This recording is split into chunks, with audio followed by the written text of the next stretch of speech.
Okay, guys, this first number is for all the beautiful ladies in the house, including our great sister, Kim. I hope you like it. Okay, but we don't have any musical talent. At least I don't. I played the French horn because I had a choice of the saxophone, which my brother played, and the French horn, which my sister played, because those were the only two instruments that my parents were going to ever see again. And I wanted to play the drums, so I lasted in the French horn for about a week, maybe a month. And then that was the end of my musical inclination, so there will be no serenading here. I'm just going to keep talking since I'm the younger one and probably the whoopsie of the family. I'm 12 years behind Kim and 10 behind Dan here. And we love you anyway! Thank you. And when I asked to speak, there were a couple stories that kept coming up and just kind of kept running through my head. And having an older brother that's 10 years older, you're always trying to compete or dress like him or be like him. And having an older sister, she kind of took on a second mother role to me. And I don't remember her getting angry, but I do remember one time, probably when she was a camp counselor for Felton Recreation. We were going somewhere and Kim was a driver. And she had to stop for gas. She stopped in Windsor, PA for gas and proceeded to get hit by someone else in the lot. It wasn't her fault. But don't tell a chubby kid that it wasn't her fault. Because I didn't know. I just know that Kim banged up the car and Mom and Dad are going to be angry. And after she filled up with gas, I said something which was probably the only time I remember her getting angry. When they said, okay, who's going with me? I said, well, I'm not going with Kim because she can't drive. And that was the one time that I remember that she was not real pleased. But I do remember looking up to her. And I remember getting excited when she moved out because I could get her room. Even though that room was bright pink with green shag carpeting and had a wooden louver shutter door, I was excited to call that room mine. Only when I got in there, first day I was there, put my hand down on I think it was a pink bedspread at that point too, and a wasp stung me. Then I opened a closet, which was the same door to the attic. And from one of your trips to Mexico with the marching band, you had like this little doll with a drum that scared me. I didn't want to go back into that closet for about 2 years. And the little drum that just kept going back and forth. But no, I always tried to garner the same strength and be like Kim as much as I could. And I didn't care if it was when I was young and she went to visit Cabrini College and my mom bought me a Cabrini. I think at the time was an all-girls college, but I wore the polo proudly because my sister was thinking about going there. And I remember Lock Haven for a couple reasons, because I was always little Sammy that got, kind of taken along for the ride as we went through. And I remember Dad, old Pap, would count all the stairs at Lock Haven. And the one year, I think Penn State was playing Alabama, and we watched the game because we were up for a parent visitation weekend. We watched the game in somebody's apartment. And I remember that game because that's when I started to realize that I think Dad likes to watch Penn State on his own. But those little memories just keep kind of flooding in. And I'm just happy to be a part of your life and happy to be a coolie and thankful that I can, try and emulate you the rest of my days thinking about you. And there's a lot of our mother that I see in you. And I have never met anybody stronger than a coolie woman. And you just, you talk about Kim Cool and Kim Strong. She's just tough. And here I am about 3 months ago after some pretty major back surgery. And they have me in my room, and they're like, okay, we're going to have you stand up. And I'm like, stand up? I just had surgery. What are you talking about? And I remember at about 11 o'clock at night, after 3 hours or so in the room, they tried to make me stand up, and I'm like all wobbly and probably doped up on whatever. And that fleeting moment of doubt quickly left when I thought of you. And I said, okay, look at what my sister's going through. I can at least try and stand up. And by the end of that night, I had walked to the end of the hallway and back, and I thank you for that. Cooley woman strong. I love you, sis, and I don't want you to get up. We're coming to hug you.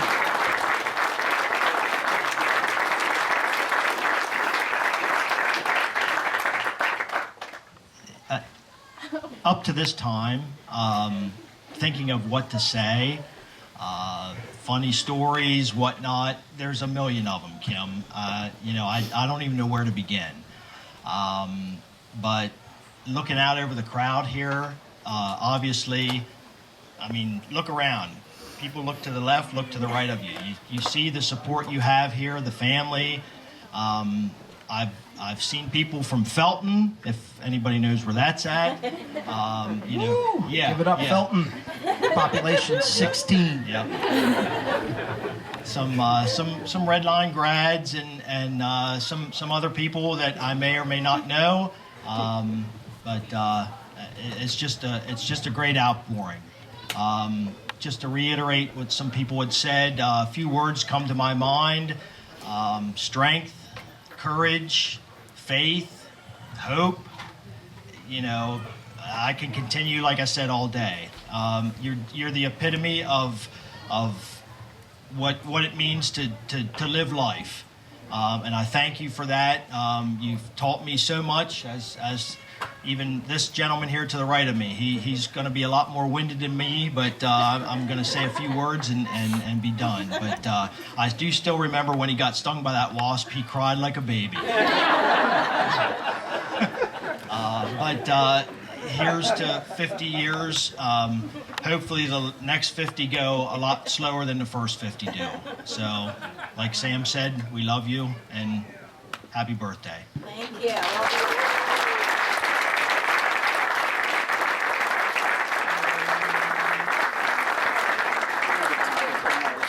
Down here. Happy birthday. Happy birthday. Are you healed? Yeah, I think so. You want me to pick it up? Let's try. Let's try.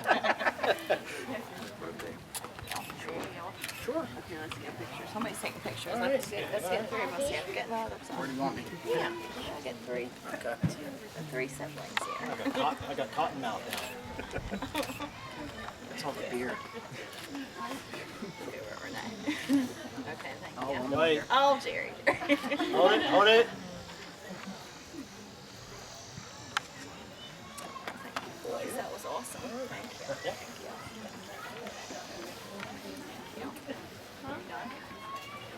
You can sit down, that's all right. We're not done with you yet. And I think next up, perhaps with the longest walk, Marilyn, might be you from Mercersburg. So we could give Marilyn a very long ovation, or we could hold our applause until after she speaks. But Marilyn's the athletic trainer at the Mercersburg Academy. You might notice a theme here about physical activity. And she's been one of Kim's best friends for the last 15 years. I couldn't even remember how long it had been. But I guess my best story is about Kim. I got to know Carl first because he came to Mercersburg Academy as a teacher. And my husband was the physical education teacher at James Buchanan High School. He comes home one day and he said, I met the nicest lady today. We had this really neat sub. She's really cool. And guess what? She also went to Lock Haven. Well, I knew that was, that was tops in his line because he was also a Lock Haven grad. And so the joke always was that Kim was Jim's friend first. Because Jim met Kim and I met Carl. So I guess our friendship just started from there. Of course, Carl had coached, and I was the athletic trainer, and Kim had coached for a short time at Mercersburg as well. So I got to work with them both on a professional level, and then our friendship has just developed over the years. And we just look forward to Wednesday night dinners whenever Carl was in San Diego. I think that's when that all started. And then when Carl moved back, it's like, can we continue Wednesday night dinners? So, and it's just blossomed from there. And, you know, we all seem to have the same theme here. What a courageous, fantastic person, woman of strong faith, great friend, wonderful mother, wonderful wife. You know, we can't say enough about her. And the one thing that I would like to say to you, Kim, the best is yet to come, and don't let anything dull your sparkle.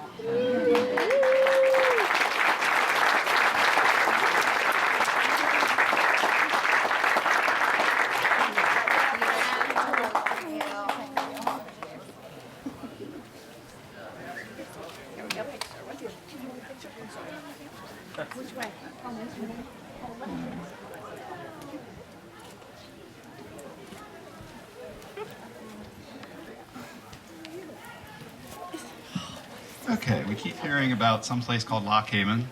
I've heard about it a few times. I've even been to it in the last 2 years because we met after Kim graduated. I had never had the pleasure. I may go back. We'll see. But from those Lock Haven days, Ginger, are we ready, or should we continue onwards down another path? We're good. Okay. Ginger Thomas and Lisa Pagano, who I believe met Kim at Lock Haven. Was that in the 70s or was that in the 80s, Ginger? Oh my Lord. My brain's getting a little foggy in my mid-40s, but I can only imagine what it must be for you guys.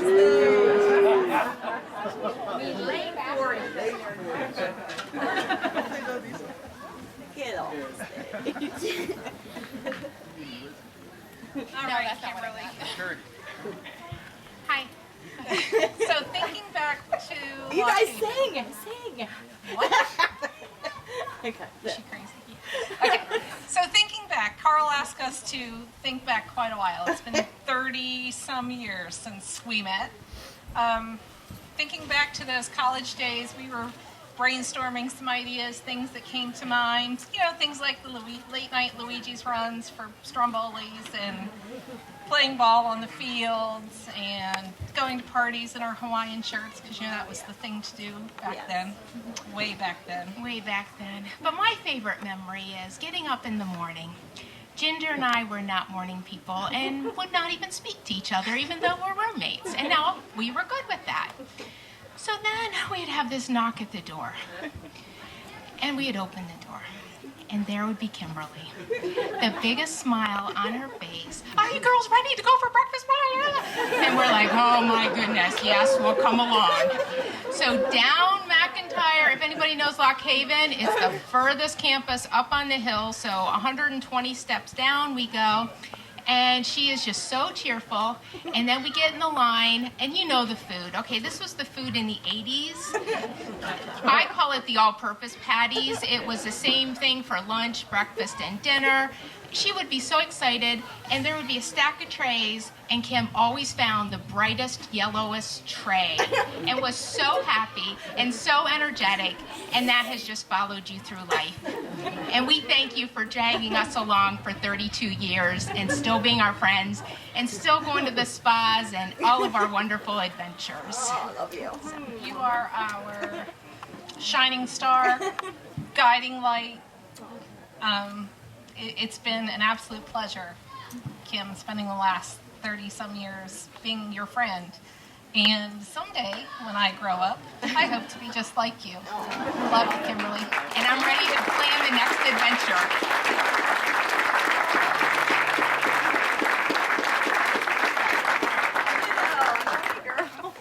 The tray store was going out. Which one do you want us to tell? My boys are back there laughing at me. So you know it's true, right? I know. They're like, oh, I cannot believe that. Oh, okay.